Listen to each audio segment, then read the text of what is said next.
ከሷ ወጥቼ እስከማገኛቸው ድረስ እነሱ ጠብቀዋል። እንዳያችሁት መሳሪያ ይዘዋል።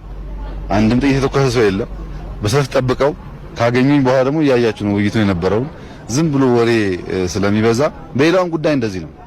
ለማጋጨት ችግር እንዳለ ሽብር እንዳለ ማስመሰል የሚፈልግ ኃይል አለ። ህብረተሰቡ ቆም ብሎ ካላደመጠ በስተቀር ይሄን የውሸት ዘመቻ ተቀብለን ካስተናገድ ያው እንበላላለን። ጥቅም የለም። እነዚህ በጣም ወጣቶች፣ ህፃናት ሀገራቸውን የሚወዱ መንግስታቸውን የሚወዱ ህዝባቸውን የሚወዱ ምንም አይነት የፖለቲካም ሌላም ኢሹ የሌለባቸው እኔ ጋር መወያየት የፈለጉት ጠቃሚ ውይይቶች ነበሩ።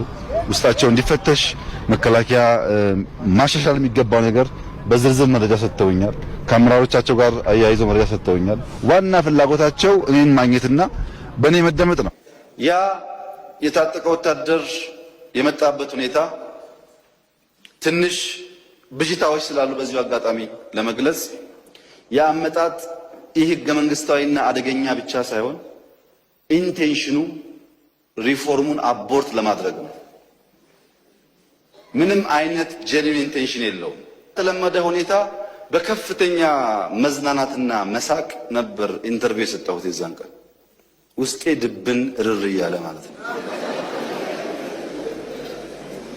ለምንድነው ያን ያደረከው ያላችሁ እንደሆነ ከቡራዩ፣ ከሰበታ፣ ከለገጣፉ አርሶ አደር ወጣት ተደራጅቶ እየመጣ ነው ሊዋጋ። መንግስታችን ተነክተው ሊዋጋ እየመጣ ነው። እኔ በጣም የተዝናና ነገር ካላሳየው በስተቀረ ህዝቡ ሊረጋጋ አይችልም። ኦነግ ትጥቅ አልፈታም ይላል ብዬ አላስብም። ምናልባት የአፎ ለምታ እንዳይሆን መልሶ ቼክ ማድረግ ያስፈልጋል። ስለዚህ ማንም ወደ ኢትዮጵያ የገባ ኃይል ትጥቅ አልፈታም የለም። በሚዲያ እንዳያችሁት ሁሉም ሲገባ እኮ ባንዲራ ያውለበለበ ነው የገባው አይደል?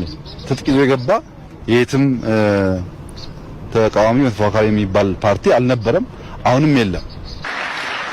20 ዓመት 30 ዓመት የታገሉ መታገል አይደለም የኢትዮጵያ ምድር መርገጥ ያልቻሉ ሰዎች ይብቃ ብለን ህግ ቀይረን ባሉበት አናግረን ለምነን አምጥተን ስናበቃ ልንወጋ አይገባንም።